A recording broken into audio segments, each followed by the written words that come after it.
Alors bonjour à tous, bienvenue à cette petite série bien simple. Je vais vous montrer 3 différents exercices pour améliorer la mobilité de la cage thoracique.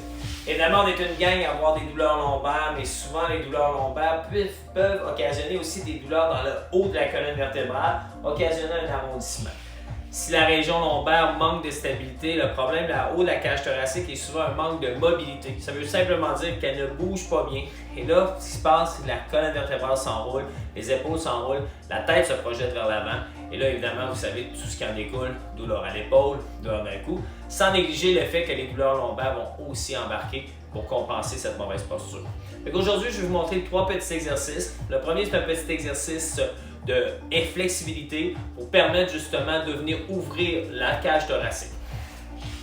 Donc, je vais commencer par placer le foam roller. Puis, si vous n'avez pas de foam roller à la maison, n'hésitez pas à prendre une nouille des piscines que vous pouvez vous acheter, là, vraiment pas très dispendieux. Mettez un manche à balai dedans pour qu'il y ait quand même une certaine solidité. Puis toujours faire très attention de comment embarquer et débarquer de votre nouille. Je pense que juste ça devrait être évité. Donc, on place le roller.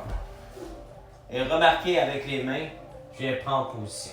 Maintenant, vous devez absolument avoir la tête sur votre foam roller. Sinon, évidemment, la tête va arquer vers l'arrière et ça, c'est pas très bon. Donc, le foam roller longe la colonne vertébrale, vient mettre une pression sur la colonne vertébrale, lui permettant d'être dans sa position la plus naturelle possible, le plus neutre possible, le plus droite possible. Je vais inspirer profondément et en expirant, je vais débarrer les coudes et ouvrir comme un papillon. Maintenant, il n'est pas obligatoire de toucher le sol. Vous pouvez tout simplement laisser aller les bras et vous allez venir qu'à sentir un étirement partout dans la cage thoracique. Évidemment, le manque de mobilité de cette région-là va faire un creux dans le bas du dos, donc je vais doucement serrer les abdominaux et peser sur les talons, non seulement pour maintenir mon équilibre, mais aussi pour maintenir le bassin et le bas du dos dans la bonne position. On expire et on garde ça encore une fois pendant une période entre 20 et 30 secondes, mais minimum 20 secondes. Et évidemment, là, entre 30 et 45 secondes, c'est toujours du bonbon. Mais moi, je peux toujours privilégier faire 3 séries de 30 plutôt que 2 séries de 45, mais venir étirer, ouvrir. Maintenant, si vous êtes du genre à vous coucher sur le dos puis que la colonne vertébrale se retrouve à être droite sur votre tapis, et lorsque vous ouvrez les bras, vous n'êtes pas capable de vous rendre au sol, faites celui-là. La différence avec ça, c'est que ça vient encore une fois mettre une belle petite pression tout le long de la colonne vertébrale pour la stabiliser. Le deuxième, c'est qu'on sait que le manque de mobilité vient du fait que les petits muscles qui attachent les vertèbres ensemble, eux autres, sont excessivement tendus. Et même si j'essaie de m'étirer d'un côté, d'arrondir et d'ouvrir, je ne viens pas nécessairement recruter les muscles qui longent, oui, la colonne vertébrale, mais ceux qui attachent les vertèbres ensemble aussi, qui, eux, viennent longer la colonne, mais d'une différente façon. Donc, ce que je vais vous montrer comme petit exercice ici, c'est simplement de mettre une petite pression le long entre les différentes vertèbres de façon à les faire bouger. Et ça, vous allez voir que ça fait beaucoup de bien. Donc, ce qui est important et très important ici, c'est que vous ne voulez pas avoir votre rouleau dans la portion lombaire, parce que ça va venir arquer le dos, ça c'est dur sur le dos. Donc, à la hauteur là, de vos pectoraux. Et encore une fois, là, attention de ne pas arquer la tête. Donc, je vais privilégier mettre les mains derrière, soulever les coudes. Et ensuite, en levant le bassin, là, vous allez vous apercevoir que la pression se retrouve exactement dans le haut du dos. Si vous ramenez le bassin vers l'avant, la pression monte. Et si vous ramenez le bassin vers l'arrière, cette pression-là change. Donc, vous pouvez vous promener tout le long de la colonne vertébrale. Et là, vous allez venir chercher les muscles qui longent la colonne vertébrale, tout en essayant de mettre une légère pression sur les muscles qui connectent les différentes vertèbres thoraciques. On expire. Si jamais vous trouvez un petit point qui fait plus mal qu'un autre, vous pouvez maintenir la position. Remarquez aussi que je squeeze les abdominaux, le bassin décollé du sol, je n'arque pas le dos. Et on dépose doucement.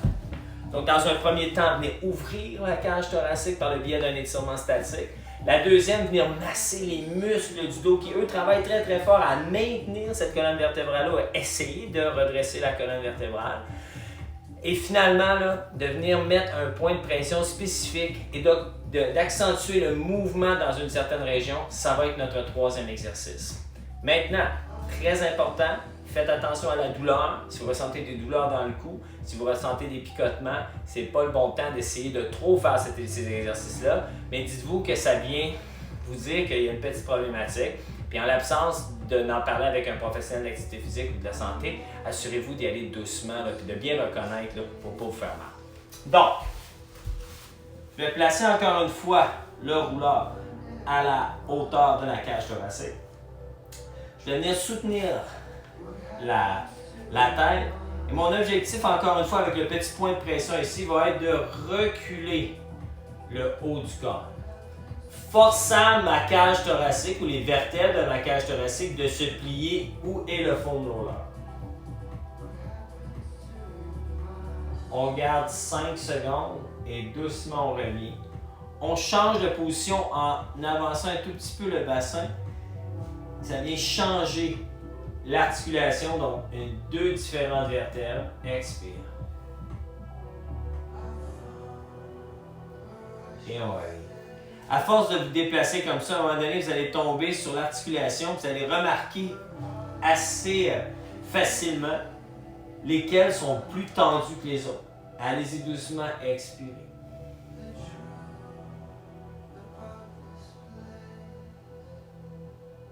On ramène le menton et on répète. Lorsque vous avez eu la chance d'essayer chacune des vertèbres en expirant et en la maintenant pour 5 secondes, allez-y pour quelques répétitions au même endroit. Donc on va vers l'arrière et on revient. On va vers l'arrière. On revient.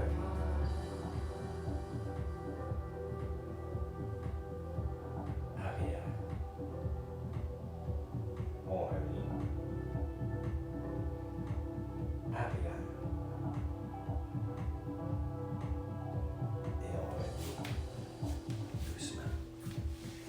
Maintenant, évidemment, il ne faut pas commencer, là, je fais les exercices avec pleine amplitude pour que vous puissiez bien voir le mouvement, là, mais commencez tout le temps avec un petit mouvement. Maintenant, ça se peut que vous entendez poc, poc. C'est un peu comme quand on se craque un doigt dans les vertèbres. Stressez-vous pas trop de ça. Évidemment, toujours faire les exercices avec beaucoup de vigilance puis pas de douleur, mais ça se peut fortement que si vous avez une articulation qui est coincée et en la faisant bouger grâce à votre foam roller, vous allez créer une petite craque puis c'est un petit gaz qui sort de là. Donc, la première fois que vous l'entendez, vous allez dire « Oh, ok, je le ressens ». Mais dites-vous qu'il y a beaucoup de mouvements dans une région qui est excessivement tendue et si cette douleur-là s'accentue tantôt, c'est signe que votre corps a besoin de repos. Et théoriquement, si vous avez de la douleur demain, n'hésitez pas à mettre de la glace. Évidemment, on va venir travailler une région sur une base régulière. Si la douleur est plus grande demain qu'elle était hier, prenez une journée de repos. Mais essayez de refaire ces exercices-là sur une base régulière pour justement permettre à la cage thoracique de bien se redresser. Sur ce, tout le monde, je vous souhaite une excellente journée et une bonne santé.